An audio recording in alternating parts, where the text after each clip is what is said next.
that I ripped off from the people that we're talking with, because I was on their podcast not that long ago, and I remember thinking that the way that they put it together structurally was fantastic for three people, because when you have three people in a conversation, it can get unwieldy sometimes. I thought they did a great job. The show, I thought, went fantastic, and in fact, I liked it so much that I thought I'd like to do a version of sort of a part two, if you will, on our own podcast. So perhaps it's fair to say part one is available from the archives of the Rest is History podcast. And, well, this is part two. The guests on the program, the hosts of that podcast, Dominic Sandbrook and Tom Holland, both writers, TV presenters, radio hosts. I mean, they have very varied careers. And while Dominic's point of emphasis is usually more in the 1970s, 1980s, sometimes Churchill stuff, Tom Holland rolls around in the mud that we like to roll around in often, and I've used his books for research materials. I think we used Persian Fire for the Persian shows. We definitely used his book on the fall of the Roman Republic, Rubicon, for our Fall of the Roman Republic series, and he's got a recent work out on the impact of, I guess you could say, Christian thinking on Western society called Dominion. All of it worth your time. And as a podcast, The Rest is History is absolutely worth your time. And if you go, if you haven't already, and delve into their archives, tons of fun stuff on offering. So check that out if you like what you're about to hear. If you like what you're about to hear, remember, it's kind of part two of an ongoing conversation. Check out part one on their podcast when you have a chance. And without further ado, let's just call this part two.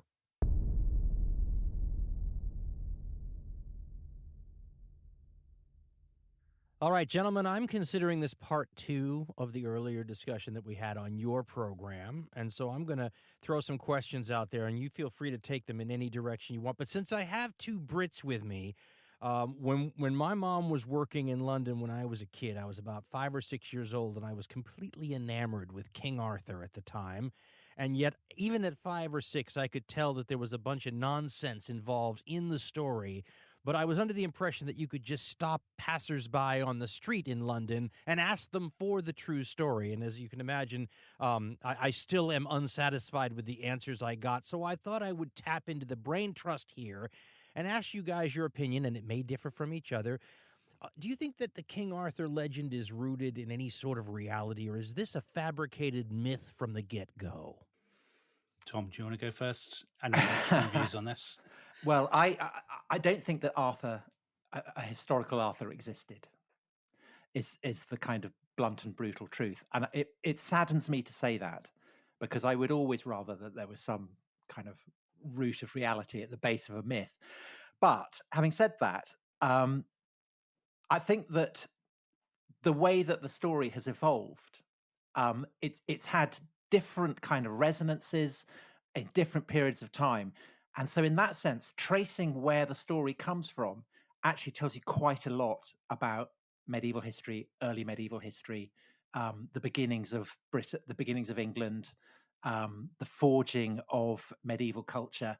So in that sense, I think Arthur is a really fascinating topic of historical inquiry. But I think that kind of burrowing around, assuming that there is some real Arthur at the base of it, I think that that's a fantasy. Yeah, I agree with Tom, Dan. I think I don't think there was anybody called Arthur, and I don't think any historian or archaeologist or ethnographer or whatever will ever uncover a single individual who's at the heart of the legend. But I completely agree with Tom that the legend itself is clearly, I mean, it's like all legends, it's rooted in something. I mean, it wasn't invented as a fiction. So it clearly draws on folk memories, on myths, it tells you an enormous amount, not so much maybe about what we now call England in the Dark Ages, I would say, but the way that later generations thought of that period and the way they thought of themselves. And I guess the myth is more interesting than the man now, isn't it? I mean, if there were a figure like Arthur, he must have been what would you say, Tom, a kind of Romano-British warlord or something? I mean, ultimately, how interesting is that compared with the legend of Arthur and the way that's accumulated over time? Don't you think? What do you think, Dan?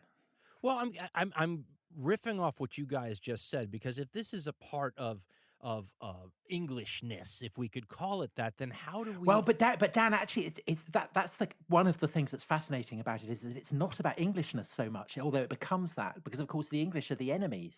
Right, I was The just going to English say that was are the exactly invaders. that's exactly where I was going. If this is a guy fighting the Anglo-Saxons, which are a key component of the blending that will eventually happen, how is this guy anything other than some sort of Romano-Celtic hero or something like that? In other words, how did he get wrapped up into sort of English history when, like you said, here he is fighting the Saxon invaders who are going to fuse with the various kingdoms to create what we think of as England, correct?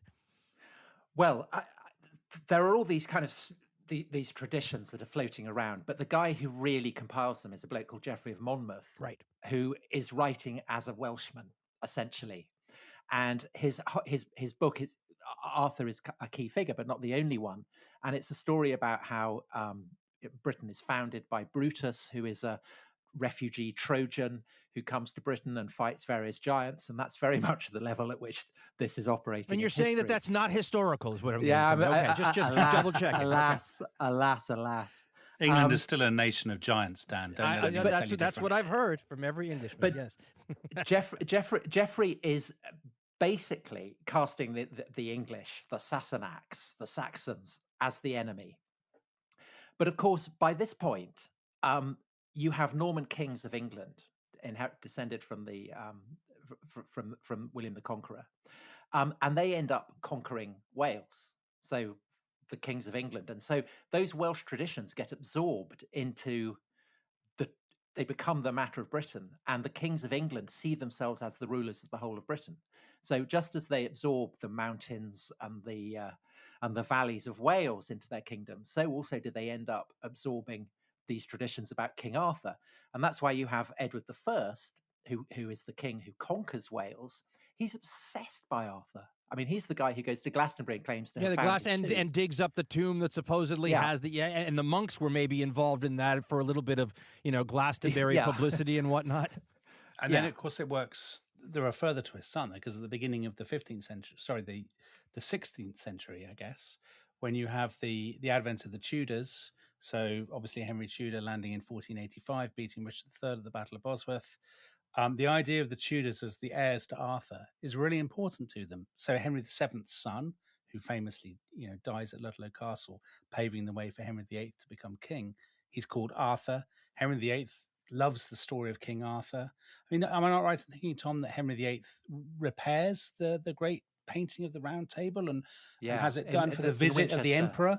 For the visit? Yes, he does. And one of the things that's also so.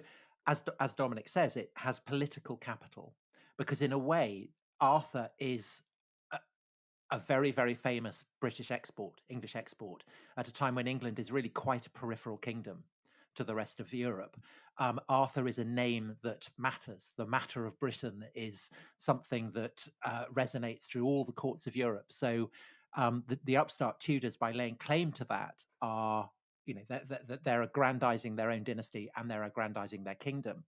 But I think also the way that Henry VIII repairs this supposed round table that's hanging in Winchester shows the way in which it's not just us who are romanticizing these stories. People were doing it in the Middle Ages. And so my favorite example of that is Tintagel, this incredibly romantic castle in Cornwall. I mean, it's kind of one of the jewels in the Cornish tourist industry.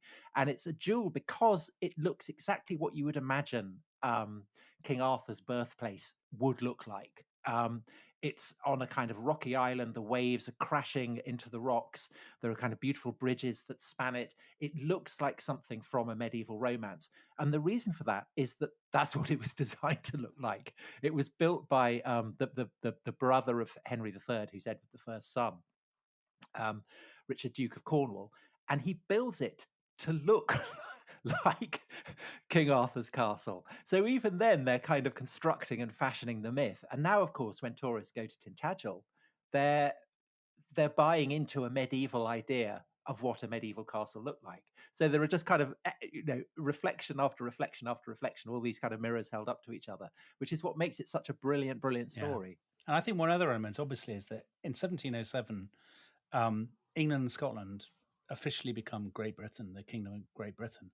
And at that point, I think Arthur does become he's both a British hero and an English one, because England and Britain, certainly in the minds of the English, become equated with each other. So one of the most famous books ever written about British history, or indeed English history, which most of your listeners, I'm guessing, will seem like gibberish to them, is the book called 1066 and All That, a comic book by Sellers and Yeatman at the beginning of the 20th century.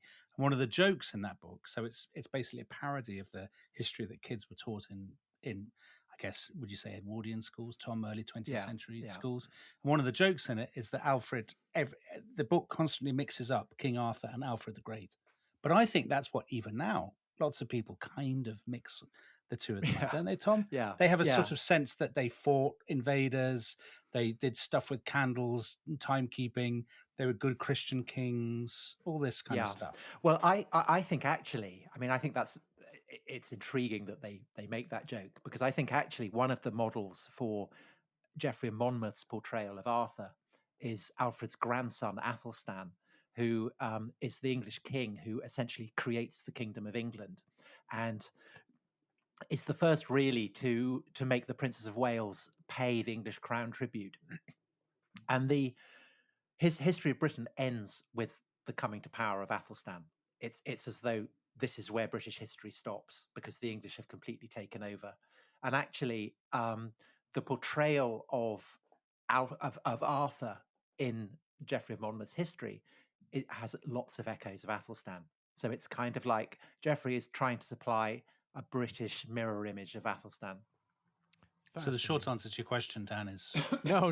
It's complicated. I remember buying books in London as a kid, Arthur's In Search of Arthur's Britain, all these kind of things, where it seemed as though the British themselves were trying to get a handle on what this was. And I remember that the book was very unsatisfying, because instead of giving me a yes or no answer, it sort of just took you through the post-Romano British, myths and countryside and all that. But you folks mentioned the Normans a minute ago. So let me bring you into something that I said recently, and let me get your opinion on it. So I've always been fascinated with the fact that, nowadays, if you try to fight a modern army against an army from 30 years ago, it's ridiculous.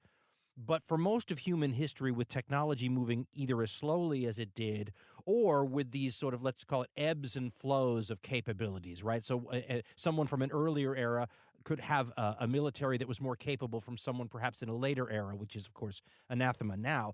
I had said that I thought that Julius Caesar's Romans would have defeated William the Conqueror's Normans. And of course, there's, centuries and centuries and centuries between the two. Took some flack for that. Do you folks have an opinion on that? I have an opinion on that. I would say Julius Caesar would undoubtedly beat the Normans. Undoubtedly. So the Normans, I guess, their big innovation. Tom knows more about this than I do. So once I've spoken, Tom will tell me where I've gone wrong. I'm sure you're absolutely bang on the money. Their big innovation is knights, isn't it? Mounted cavalry, basically, heavy, sort of armored cavalry, I guess you would say. Yeah, and lances. The ability to use a lance in big spears. Alexander the Great had big spears, Tom, as we've discussed on our own podcast many times. So I would say that the Romans would have won because they had infinitely superior logistics. They gave much more thought to military strategy. They had a more resilient political structure behind them. They had these incredibly well-trained, well-disciplined, professional troops. And what are the Normans? I mean, the Normans are, if you were being harsh about the Normans, you would say they're a war band. They're just slightly superior Vikings. Aren't they, Tom? Frenchified Vikings. I think that Norman cavalry is incredibly proficient, and as a kind of a Norman boy, you're trained to the saddle, and you are raised to handle a lance from the saddle, because it's a very, very difficult thing to do. Apparently, I've never tried it, but it doesn't come easily. So they are very, very formidable cavalry. But I agree with Dominic, and I completely agree with you, Dan. I think Caesar's legions would have wiped the floor with the Normans, because they were the most lethal fighting force that the world up to that point had seen. And in due course, they would become even more lethal, because they would become these kind of professional armies. And I think that the only way to defeat that class of infantry was the way that the Parthians did against Crassus's army in the desert, which is to have kind of vast, open, blank expanse of land and have very, very mobile horse archers. But I think otherwise, the Romans are always going to defeat the Normans, not least because, of course, infantry against cavalry, that's what you get at Hastings. That's the kind of, the elephant against the whale kind of situation. But Caesar had great cavalry. I mean, Caesar recruited Gallic cavalry. He recruited archers. He had all kinds of auxiliaries who would have been part of the mix as well. And as a Roman commander, he would have been perfectly happy to sacrifice them. Whereas the Romans probably... Tom, don't the Romans have much larger numbers anyway? Because of the logistics, they can support greater numbers. Their military machine is far greater. And also, you mentioned Hastings. I mean, the Normans... They don't wipe the floor with the Saxons. Yeah, they almost lose at Hastings. And the Anglo-Saxon heavy infantry was reputedly the best